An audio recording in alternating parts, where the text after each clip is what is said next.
আজকে খেলাম তালের রুটি। এত সুন্দর ওয়েদার, আর গ্রামে থেকেও তালের রুটি না খেলে কি হবে, তাই চলে এলাম একটা তাল নিয়ে তাড়াতাড়ি।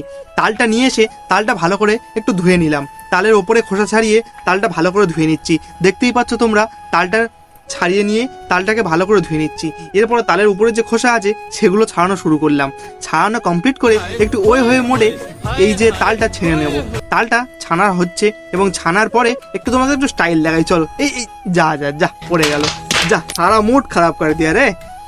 তারপর দেখতেই পাচ্ছ যে এখানে একটুখানি তালটা ছানা হয়ে গেল কমপ্লিট। আমার এই নোট বার হয়েছে এখান থেকে, আমি এখানে রেখে দিলাম। এর কাজ শেষ, এবার চুবড়িটা ধুয়ে আনতে হবে। তো চলে গেলাম চুবড়িটা ধুয়ে আনতে। এবার ধুইব চুবড়ি। এই চুবড়ি ধুয়ে নিলাম, বাড়িতে চলে গিয়ে মার কাছে দিয়ে দিলাম। মা এই আটা মাখছে, দেখতেই পাচ্ছ। আর আমি একটু বাইরে থেকে ঘুরে আসতেই দেখি বাবা রুটি বেলা শুরু করেছে এবং মা রুটি তৈরি করা শুরু করে দিয়েছে। আর একটু রুটি খেয়ে দেখলাম খুব সুন্দর হয়েছে, দারুণ টেস্ট, দারুণ।